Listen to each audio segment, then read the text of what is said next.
Hey,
yo, Timothy, watch your step, dude. Watch your step. What's up, y'all? Welcome. This is Words with Ali. I'm your host, Ali Seavright. And this week's episode, I'm going to say some words on home. But more specifically, Jamaica.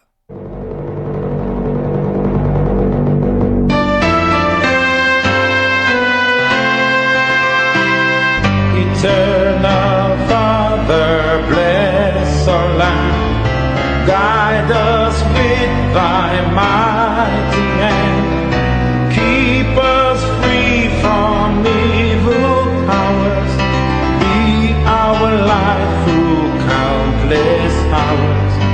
To our leaders, great defenders, grant true wisdom from above. Justice, fruit be yours forever. Jamaica, land we love. Jamaica, Jamaica, Jamaica, land we love.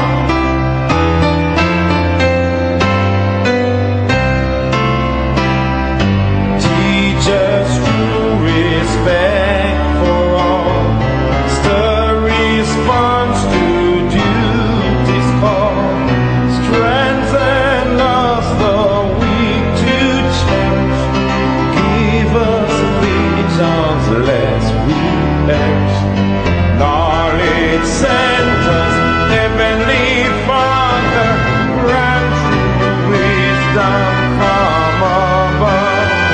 Justice, truth be yours forever. Jamaica, land we love. Jamaica, Jamaica, Jamaica, land we love. Yes, I give thanks and praises to the land of wood and water. One of the most beautiful countries in the world, Jamaica. So beautiful. I love that place. I miss its warmth right now. Like, low-key, it's cold as shit. It's cold as shit right now. I wish winter would end.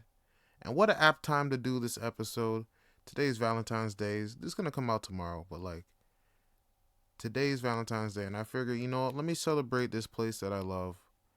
I have a strong connection to this place, even though I haven't lived there for too long. Just, like, a little bit of time. But, like, that time meant so much to me while I was there. And yeah, as a kid, I'd hear so many stories about Jamaica and like how my parents grew up there and like the way their lives were, and when they came over here, it became so different. And like I wanted to experience that for myself, to really ingrain myself in this part of my life, because growing up in Canada, I was born here, but I was raised in a Jamaican household, so it's very what's the word? It's very interesting. I'm not good with words right now because I'm feeling a lot of feelings right now doing this episode because, man, I miss Jamaica. I miss my family.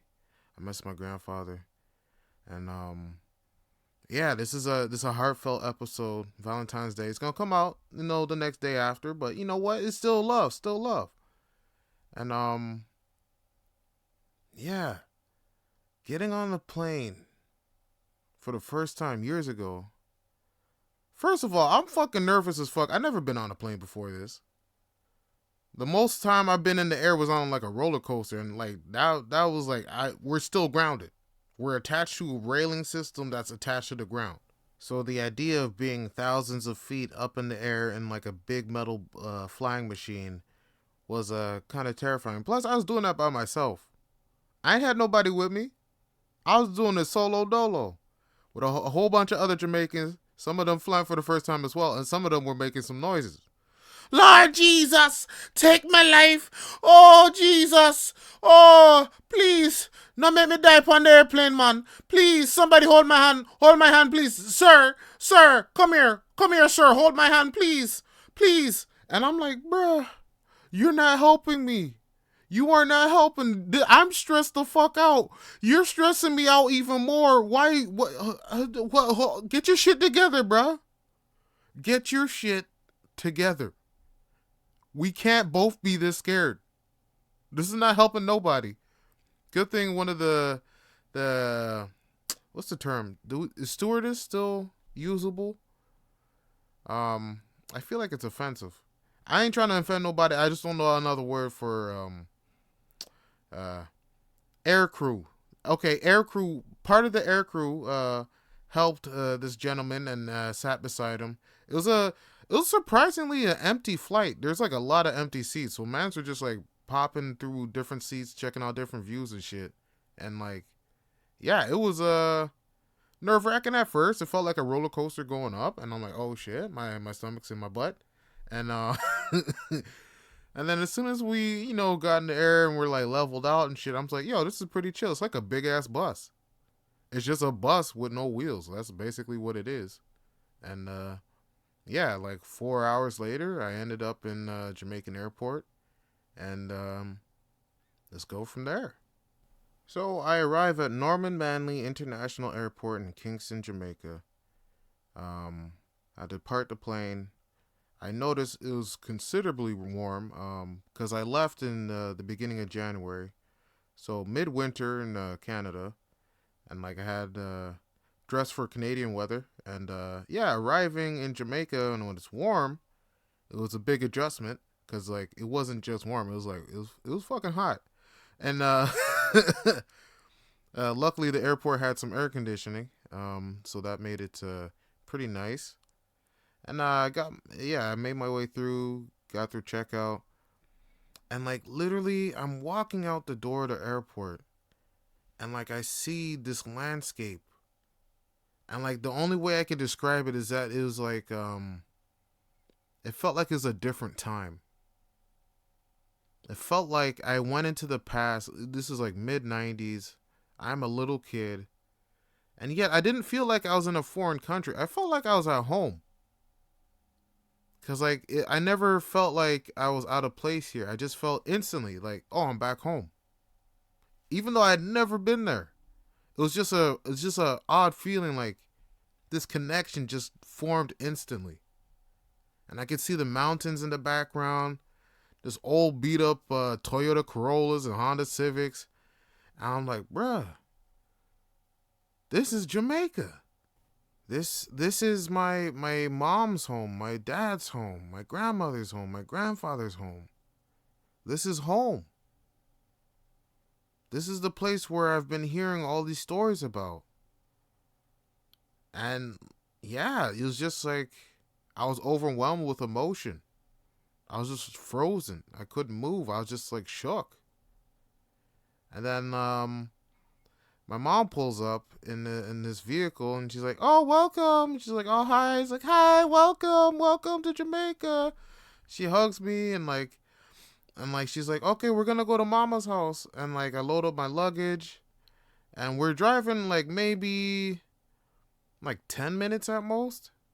Like we're really close to the airport. On like this road, it's like around like a bay.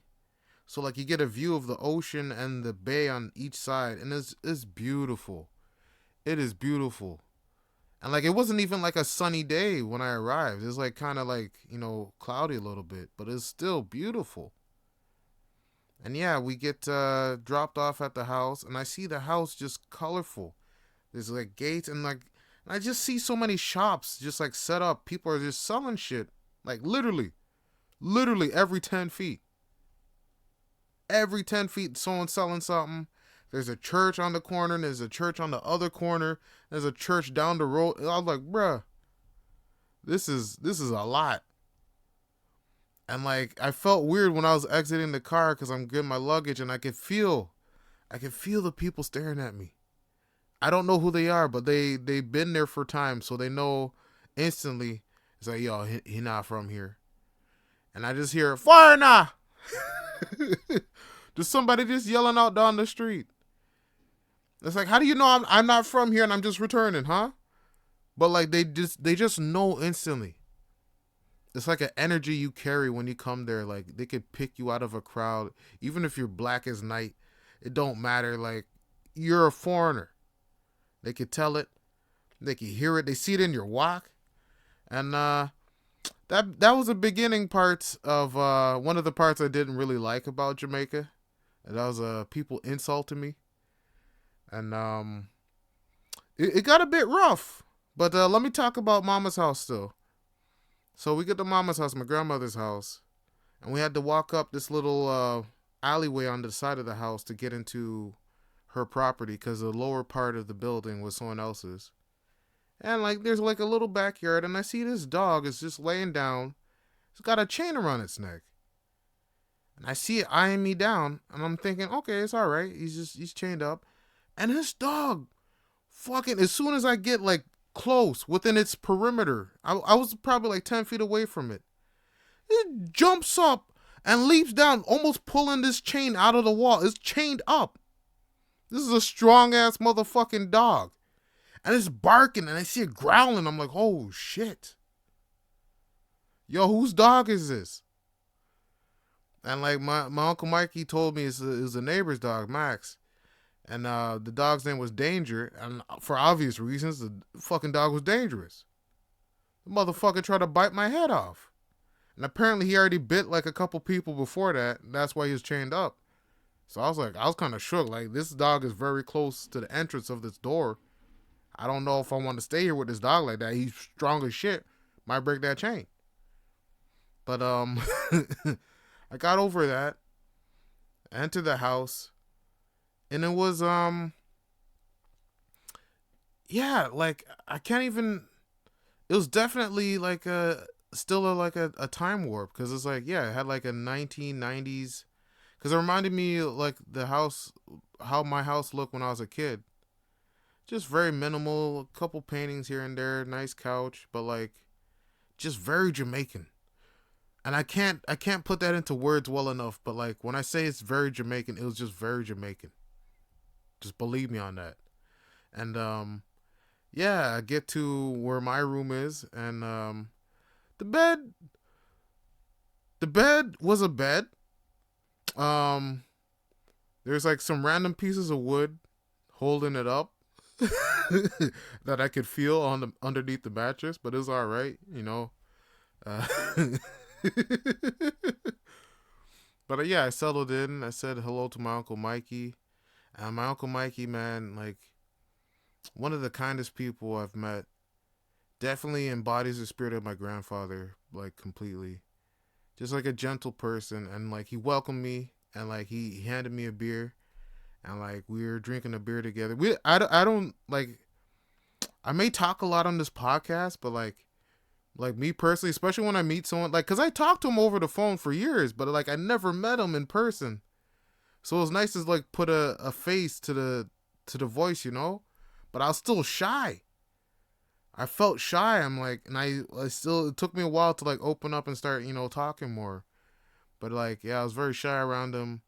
But like he was very nice about it, and he's like showing me pictures and everything. Cause like he had pictures from us when we were babies. I'm like, wait, how do you have these pictures? Like apparently my mom's been sending all of these over the years, and like me as a baby and like me as like a kid and growing up. I was just shook. And then even more emotions wash over me. And yeah, it was just ah, it was just a lot. And so yeah, once I got settled in, the next day, we wanted to, travel around, experience more of Jamaica.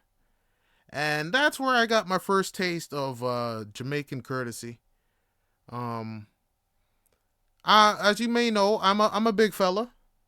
I'm a visibly large person, and everybody noticed, and everybody had something to say, and the plethora of insults that were thrown at me, just one after the other. Like, let me go through a little list here. This is not all of them.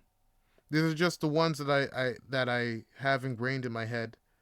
Fatty, Biggs, Tubby, Elephant, Two-Ton, Slobber, Belly, Fat Boy, Big Boy, Fat Bigs, Big Tits, Hungry Boy, Tree Seater, Fats, Big Belly Boy, Pot Belly Boy, Fat Man, Tubs, Jabba, Plumps, Fata, and the most common one I got, Fat Foreigner. Hey yo, Fat Foreigner, buy some peanut, man. Yo, fat boy. Yo, fat boy, you new here? Yo, get yourself some new shoes, boy. You're fat. At the time, I was not as entertained by it, but now looking back, like, man, they're creative. They're funny people. Like, you can't get mad at them. That's just like their way. They just say what's on their mind, and like I was vibing with it like near the end when I was leaving. But yeah, it was a little bit jarring at first, and cause like yeah, growing up in Canada, like people call you fat and shit, but like not to that extent. Like everybody, some little fat boy come up to me, he's like, you're fat now. I'm like, bruh, like yo, you're fat too. Like, bruh, chill out. You're coming up to me, insulting me to my face like this shit. You brave. You lucky I don't punch you in your face. But I just kicked him. But yeah, experiencing like a lot of Jamaica. I got to see this place called YS Falls, and it's like this like hidden in the forest waterfalls, and it's like so cold, but it's like ice blue water, and like you have like these like smooth rocks with jagged rocks, and like they had like a rope swing you could swing off of. I didn't do that shit because I'm like, yo, I ain't trying to push my luck here. And yeah, that was beautiful. Like, if you go to Jamaica, go see YS Falls. Make sure you go with a fucking Jamaican guide, because they will charge you foreigner prices if they think you're not from there. And yeah, that's like generally a practice like everywhere in Jamaica. Like, there's like a Jamaican price, and then there's like a tourist price, and like you got to be careful because like yo, like Loki, a lot of places I went to like the first few weeks when I was in Jamaica, I barely spoke because like I didn't want them to clue in that I wasn't from there, and my patois is garbage. Some people think it's nice, but yo, it's different when you go there and you try to speak it and people are asking you, what you say? Because they don't understand what the fuck you're saying. Like, even speaking like this, clear English, they'll go like, yo, man, what you talk about, man? Why you talk like that, man? You talk like foreign people, man. Come here and come Jamaica, speak the patois and speak the language of our people, man. What you say? And like, even just that there, passable sometimes. But like trying to order some shit, trying to get a beef, yo, let me get 2 beef patty. And like, I didn't even say that. I just like, 2 of them. That's it. That's how I talk. 1 of them. Yeah. 3 of those. I just point at shit and make sound effects. And one dude caught on. He's like, yeah, your patois no good, is it? I'm like, But after a while, I feel like I got better at it enough where people understood me. They still know that I was a foreigner, but like they knew it was like, okay, we can understand them now. It's better. And like, yeah, YS Falls, Port Royal Beach, that's a great spot. It's right by the airport too. Just like, yo, the buses in Jamaica are fucking way better than Toronto. Let me just say that. The TTC is lacking. Jamaica buses, they have air conditioning, they have cushions, and it's clean. Clean. And it's $1. 100 Jamaican dollars to go from where we were, Mountain View, to the airport. $1 single. Like how, yo, let me do it. I'll do a whole episode on TTC and their bullshit. But like, let me just say that. And like the one thing I do have to say, there's something I notice a lot in Jamaica. There's a lot of stray dogs. And that's something I wasn't really prepared for. No one told me about this. No one said shit about, oh, just like, yo, that Sarah McLachlan commercial, Everywhere You Go. In the arms of an angel. Like, the saddest starving dogs you can see, like, everywhere. Every, like, 5 feet. They're ever, and then the roosters, they're just cawing. They don't even know what sunrise is anymore. They just go 24/7. They're just disrupted. I don't know what's up with the roosters in Jamaica, but they need a stopwatch or some shit. They're just like, ka ka ka ka, ka ka ka ka ka. It's like, bruh, you serious? Oh, not to mention, okay, there's this lady who would every day would yell, because we're on like a hillside area, and she'd yell up a hill for some dude named Larry every day, and it pissed me the fuck off, because she'd do it incessantly and as loud as fuck, no matter what the fucking time it was. It could have been 8 a.m. in the morning, 12 at night. Larry! Larry! Larry! And she'd do this, and like, literally at one point I told her to shut the fuck up. And she's like, who say that? Which pussy all I say that to me? I kind of hid in the house. I was scared. Cause yo, I'm trying to get stabbed.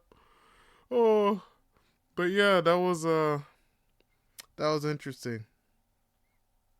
And also a spot, I won't forget my travel up the Blue Mountains, which was a journey just getting to the mountain itself. Because we left around like 6 a.m. and we caught a taxi to bring us to, I guess the beginning point, but like apparently it was like a holiday. And like, so the taxi dropped us off at like a police station. And like we're talking to the people at the police station. It's like, yeah, we're trying to get to Hagley Gap, which is where I guess the trail is supposed to begin. And the guy's like, oh no, nobody going up to Hagley Gap, man. You have to call somebody to bring you up there. And I'm, yo, man, I don't know this country. I don't know how y'all organize shit. And so like basically the guy at the police station called somebody. He came and picked us up. And this motherfucker, this nigga picked us up. I think I paid him like $25 Jamaican, no, Canadian. I forgot the math on it in Jamaica, but like, he brings us to like this fucking dead end road, and he says like, oh, my friend not here. So you're gonna have to, what you have to do, you have to walk. You're gonna have to walk to Hagley Gap from here. I'm like, why can't you drive us?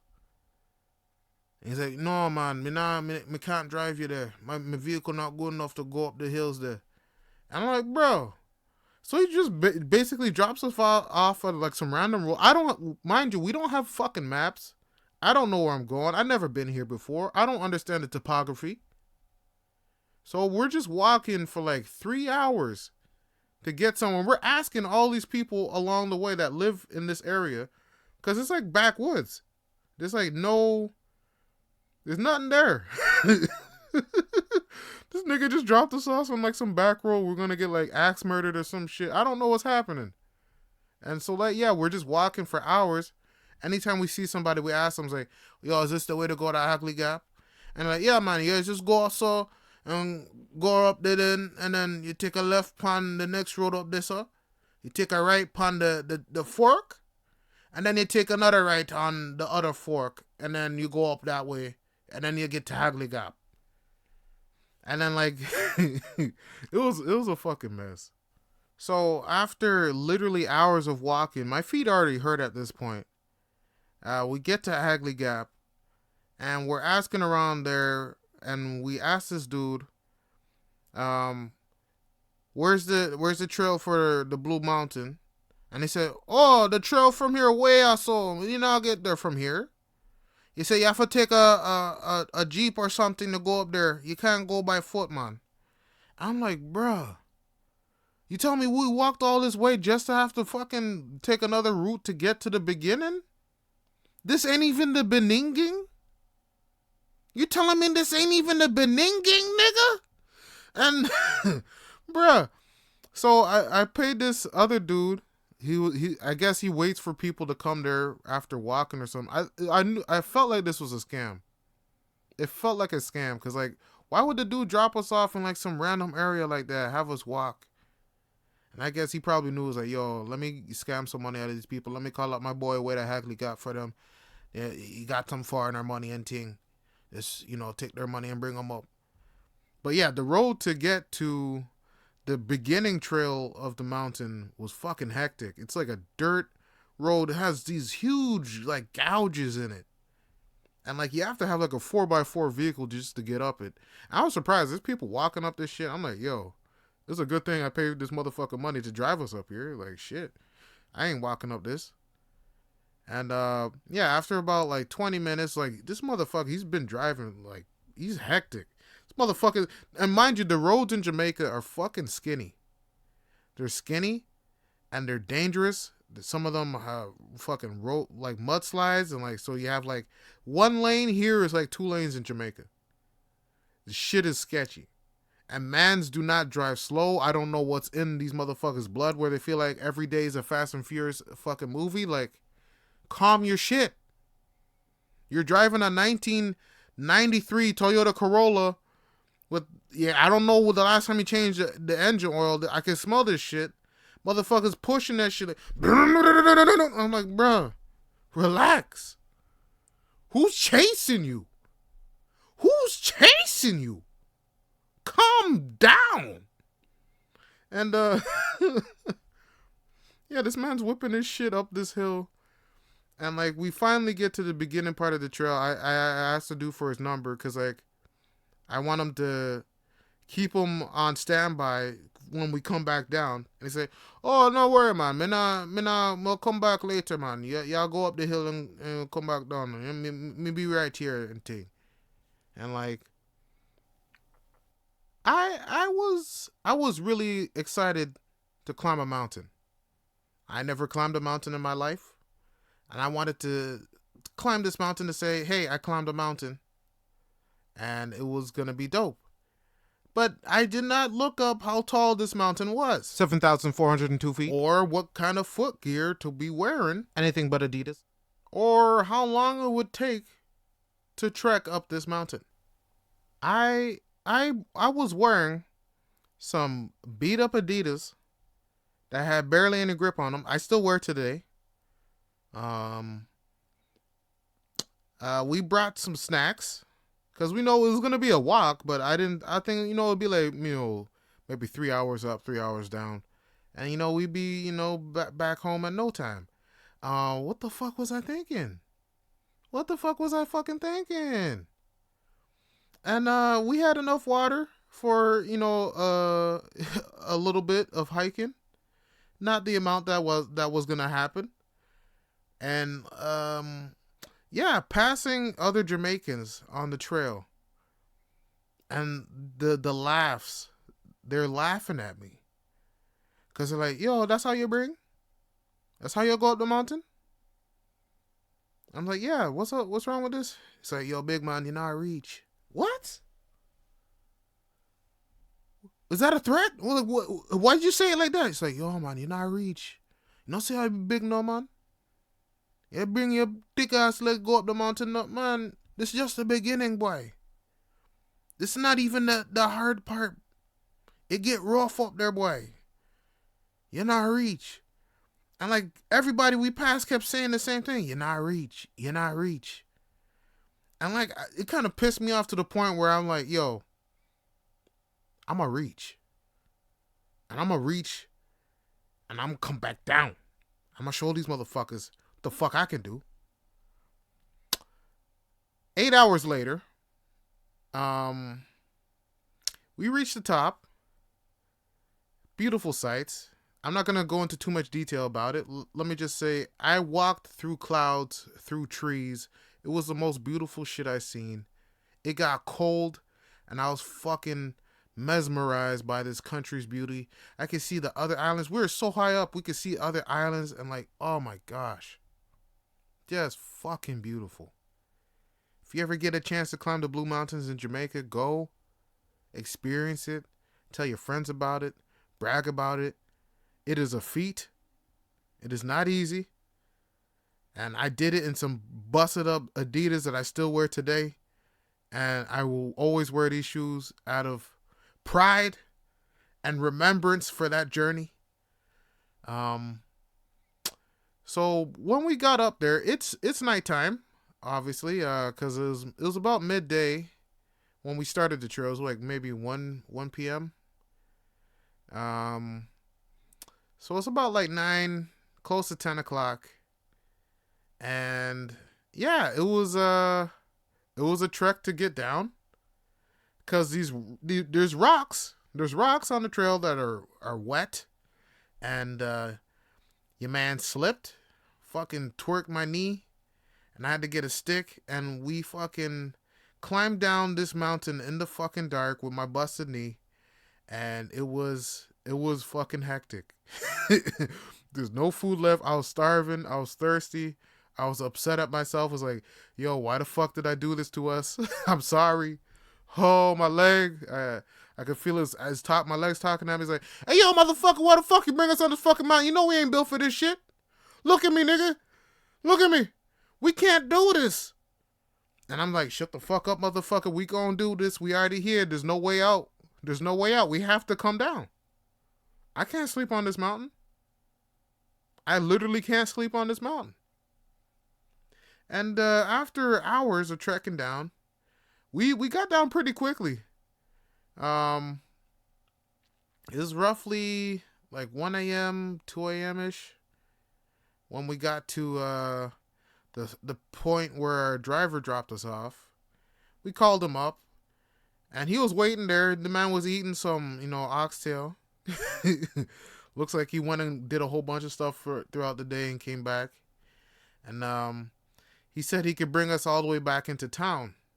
And like, you have no idea, like when he said that shit, I wept.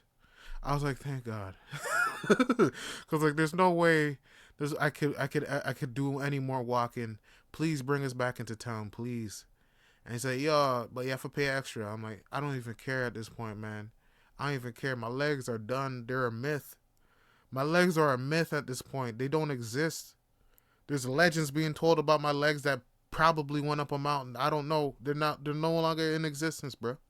I'm done. And he brings us back into Kingston. Drops us off at a spot, and then we have to take another taxi from there. And let me say this: the taxis in fucking Jamaica, I miss them. They're the cheapest modes of transportation I've ever experienced in my life, other than the buses in Jamaica. They are so convenient. Like literally, you hop in somebody's whip, dudes be beep beep beep beep beep beep beep beep beep beep beep. You hop in, it's like, yo, where you going? You say, hey, yo, take me to halfway tree. That's like downtown sorta, and like $1, 100 Jamaican dollars. You just go there, and then you go about your day, do everything, go to Coronation Market, buy some stuff, come back, go to halfway tree again. Some next dude beep beep beep beep beep beep. He say, yo, take me to Mountain View, and he's like, all right, man. And then you send him $100, and then you're there.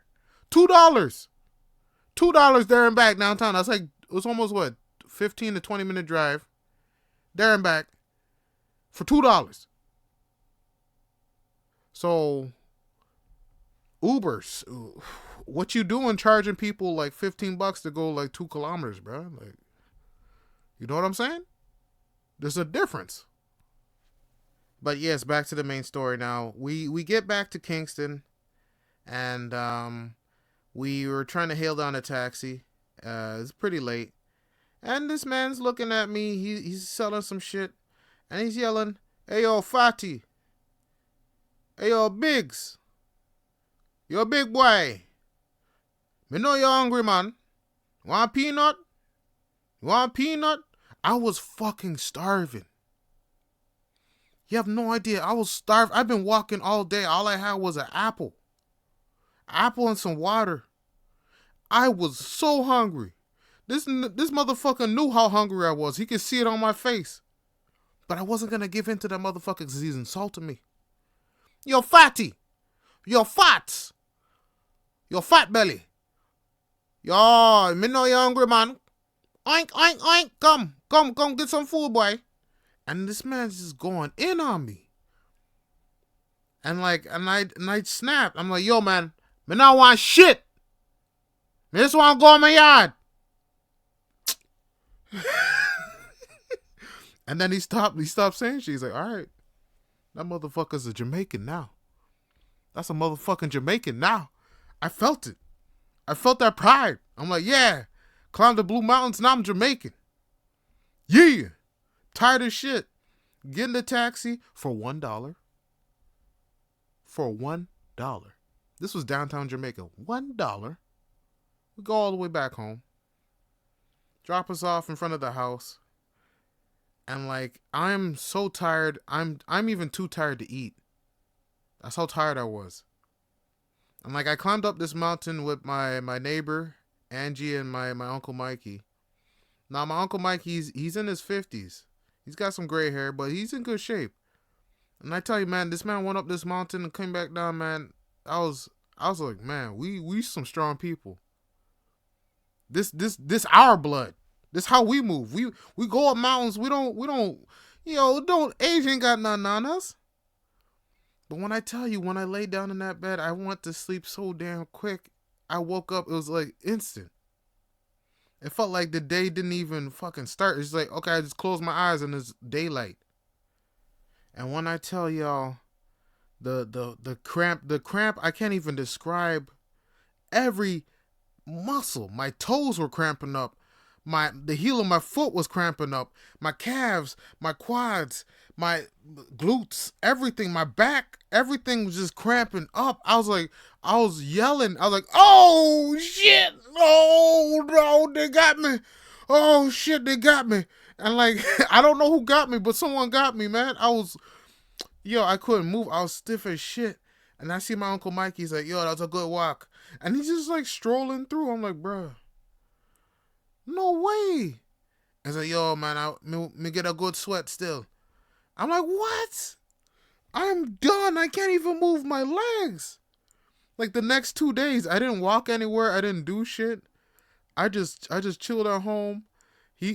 I'm so thankful for Uncle Mike. He cooked all the food, man. He just blessed me up, man. I couldn't move, man. I was done. My body was done.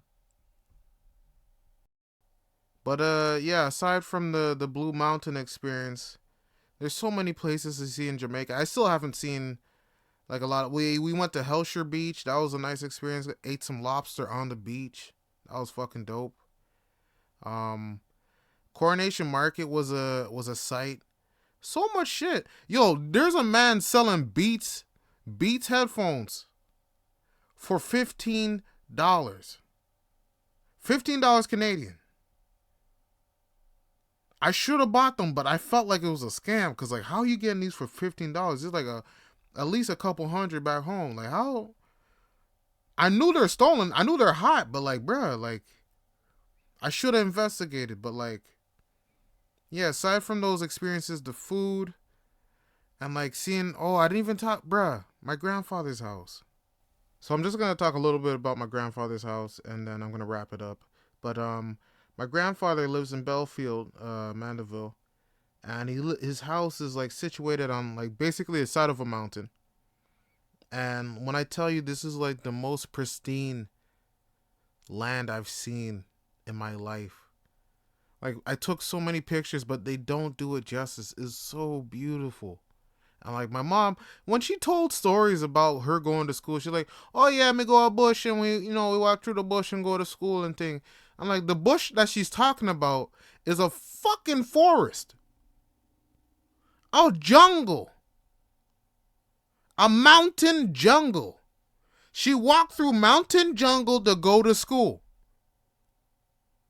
And this is after how many years? So they probably cut down a lot of trees. So it was probably a lot thicker than what I saw. I'm like, damn, that is wild. But yeah, his farm, like he had some land further away from the house. But what he had on the property there's banana trees, there's breadfruit, orange trees, lime trees, like all sorts of fruit. Everything. He's growing sweet potato right there, and like, yo, it's so lush and beautiful. And the view, when I tell you this view was immaculate. It was immaculate. Mans were just awestruck. It was the most beautiful place I've seen, and like, I don't want to spend another winter here in Canada. When I go back to Jamaica, it's gonna be every winter. I'm planning this. I'm gonna go to Jamaica every single winter and just spend time in Kingston a little bit, and go to my grandfather's farm. Maybe build myself a house, and just have my winter house there, and just chill there, and just live life and come back. Go back and forth. Cause like I have to see that again. Once was not enough. I have to see it again. It was beautiful. And yeah, like my experience there is so nice. Everyone's so welcoming, and yeah, it's just Jamaicans are some of the most beautiful people. Yeah, they insulted me. They made me feel shitty sometimes, but like for the most part, everyone was very welcoming and very nice, and like just gracious. And I feel like that's not talked about enough, about like really like honest Jamaican people. Everyone sees like, oh, pot smokers, dance hall. Like, yeah, that's a part of the culture. That's part of, Jamaica, but like it's not all of Jamaica. And I still haven't even experienced all of Jamaica myself. So this is like just my perspective on it. So yeah, I wish to go back and experience that again. And hopefully I sold you guys on maybe, traveling to Jamaica and seeing how it is for you. There's more than the resorts. That's for sure. I give you that. There's way more than the resorts, and one thing that I want to leave you guys with, like, even though I hadn't been there before and I didn't recognize anything, it still felt like home, because home is a feeling. It's not a place, it's not really a destination. Like, I never felt so comfortable in my life seeing so many black people experiencing everything. And even now, I can't even talk about everything I wanted to talk about Jamaica and what I experienced, because there's just so much, and there's so much to describe, and I'm still trying to piece together all the emotions still, because it's still that vivid for me, even though it's years later. So I suggest to anyone out there that's feeling homesick or lost, just try to find home within yourself and try to find that feeling, because it's a feeling that comes first. It's not a place, it's a feeling. And once you find that feeling, harness it and keep it with you. And yeah, that's it. So you guys take care. Good luck. Bless up. Jamaica, Jamaica, yeah, yeah, yeah, yeah, yeah. Peace.